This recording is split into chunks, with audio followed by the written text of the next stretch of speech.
ओम शांति। आपका प्रश्न है, आज की मुरली का वरदान समझना है। अपने स्वरूप, संपूर्ण स्वरूप के आह्वान द्वारा आवागमन के चक्र से छूटने वाले लक्की सितारे भव। उत्तर है,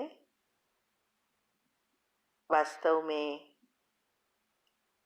सुशास्त्रों में कहा है या भक्ति में कहते हैं कि इस आवागमन का चक्र माना जन्म मरण का चक्र से छूटना ही पुरुषार्थ है, उसको ही मोक्ष कहा जाता है। वास्तव में मोक्ष किसी को भी नहीं मिलता। एक साइड पर मोक्ष का अर्थ ये होता है कि परमधाम वापिस जाना। तो अभी ये अंतिम समय चल रहा है, सृष्टि परिवर्तन हो रही है, 5000 साल का ये चक्र पूरा होगा तो परमधाम को सबको जाना ही है, चाहे प्यार से चाहे मार से। तो वो मोक्ष है, लेकिन ऐसा नहीं कि वहां हमेशा रह सकते हैं और जन्म मरण के चक्र से छूट जाते हैं। नहीं, मोक्ष का अर्थ है परमधाम जाना और वापिस हमारे आत्मा की शक्ति अनुसार आना।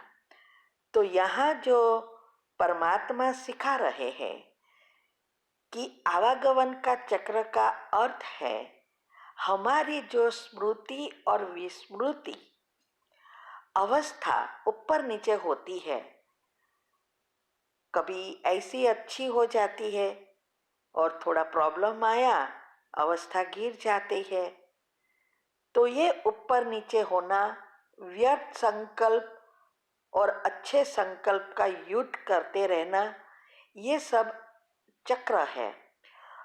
वो चक्र से छूटने के लिए जरूरी है हमारा जो संपूर्ण स्वरूप है, आत्मिक स्मृति, वो आत्मिक स्मृति में रहने के लिए ये चक्र को जानना जरूरी है कि सतयुग में हमारा जो देवी रूप है वो अवस्था क्या है और कैसे हम कलयुग में आए, उस बात को अच्छी रीति समझकर हमें प्रैक्टिकल जीवन में आत्मिक स्मृति में रहकर आत्मा में शक्ति भर संपूर्ण सितारा बनना है।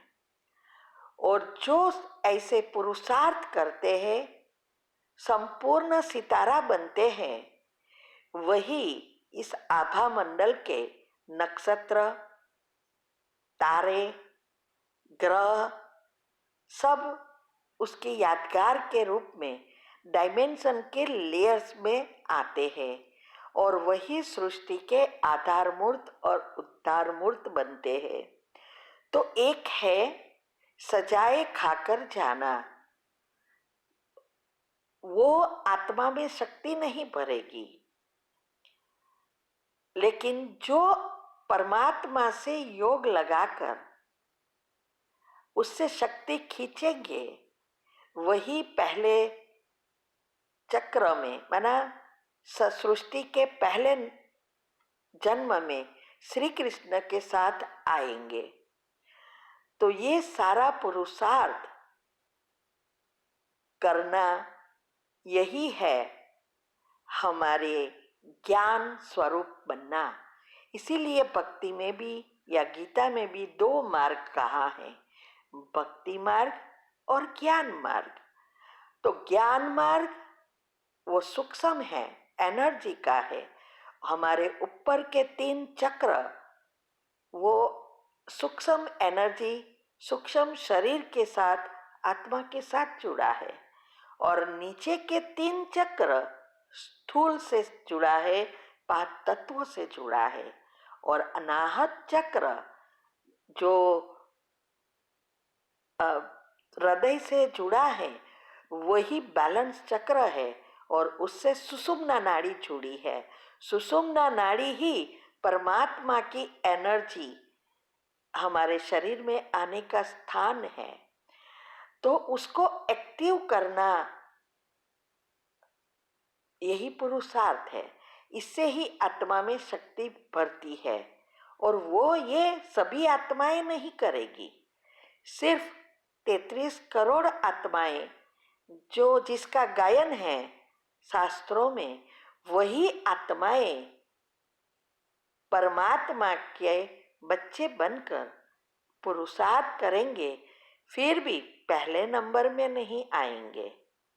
33 करोड़ से पुरुषार्थ करते करते जो संपूर्ण बनते हैं वही पहले जन्म में आ सकते हैं। तो मोक्ष मिलना अर्थात यहाँ अपनी स्थिति बनाना, नेगेटिव व्यर्थ से कंप्लीटली मुक्त होकर हमारे सारे संस्कार, देवी संस्कार को इमर्ज करना। और देवी संस्कार जो है वही हमारे जो मुख्य आत्मा के 7 गुण हैं, वही सतयुग में स्वर्ग में एक्टिव होते हैं। इसीलिए उसको देवता कहा जाता है। तो जो यहाँ हमारे विचारों पर कंट्रोल लाकर मन को वश करता है, बुद्धि को शुद्ध क्लियर बनाता है, वही मोक्ष के अधिकारी बन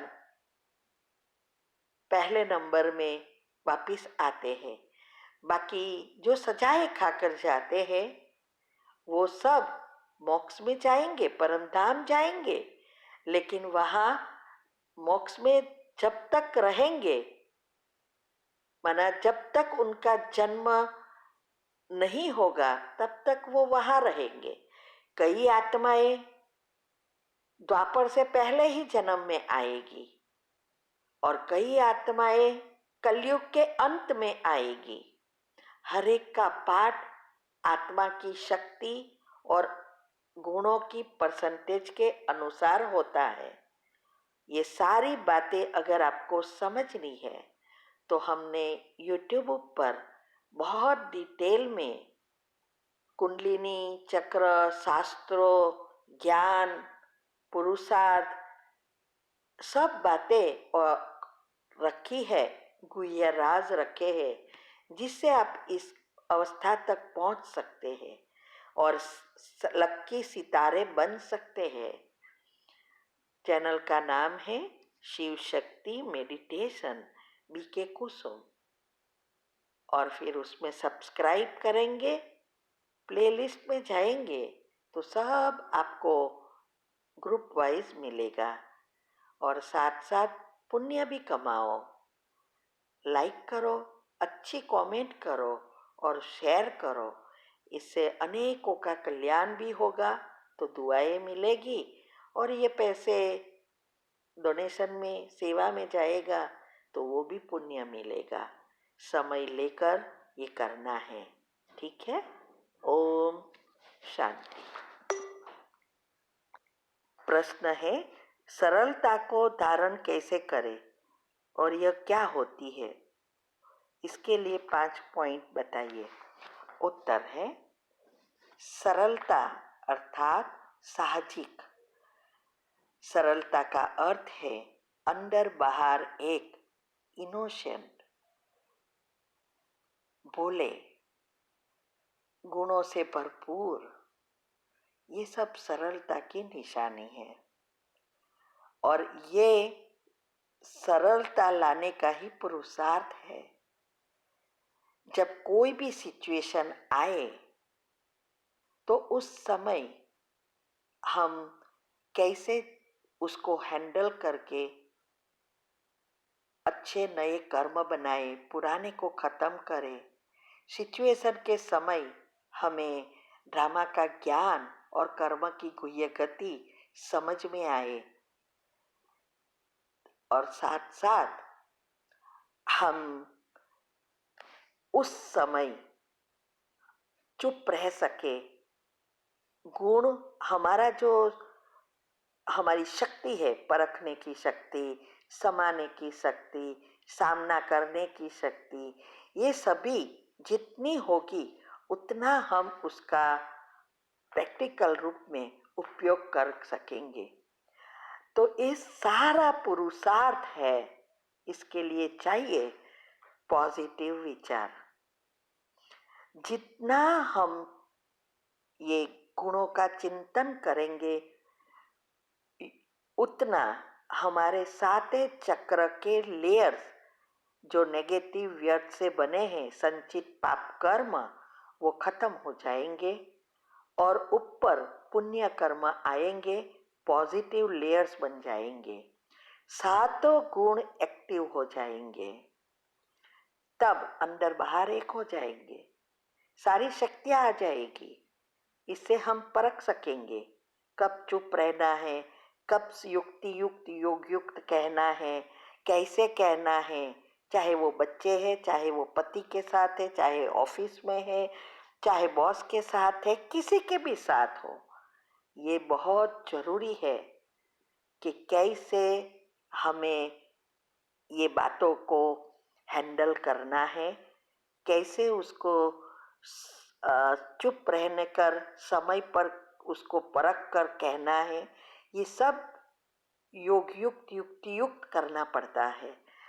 तो ये सारा पुरुषार्थ इसका ही है। पहली स्टेज जितनी पक्की होगी मनन चिंतन की, उतना एक दूसरे से सब जुड़ा है। पॉजिटिव विचार चलेंगे, लेयर्स बनेंगे तो योग लगेगा, योग लगेगा तो संचित कर्म भस्म होंगे, हमारे गुण सारे एक्टिव हो जाएंगे, प्रोटॉन एक्टिव होंगे तो न्यूट्रॉन नेचुरल बैलेंस हो जाएंगे, इलेक्ट्रॉन खत्म हो जाएगा। ये सारी एक दूसरे से बातें जुड़ी है। तो ये दिनचर्या मनचर्या सेट करना, निंद्राजित बनना, देखते हुए नहीं देखना, सुनते हुए नहीं सुनना, ये सब अवस्थाएं हैं।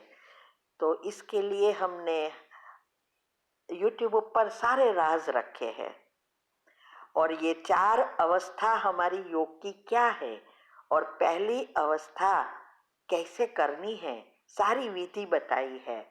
और साथ साथ हमारे तीव्र पुरुषार्थ ग्रुप में आत्मा की शक्ति और संकल्प शक्ति दोनों बहुत गहराई से टॉपिक लिखे हैं दोनों के, वो भी आता है। और हमारी 14 ऑडियो आती है, हर धारणाएं कैसे गृहस्थ में रहकर कर किया और यहाँ तक पहुँचे। ये सब बातों को सिर्फ सुनना या पढ़ना नहीं है, अच्छी रीति समझना है, समझकर जीवन में धारण कर प्रैक्टिकल स्वरूप बनना है, तब फायदा होगा। वरना यहाँ वहाँ का सुनते ही रहेंगे तो कोई काम का नहीं। ये ऐसा होगा धोबी का कुत्ता, ना घर का ना घाट का, कहाँ की भी चीज समझ में ही नहीं आएगी, फिर कंफ्यूज होने में ही समझ आएगा।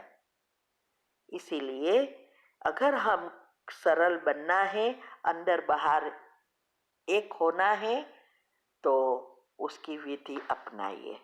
ठीक है। ओम शांति।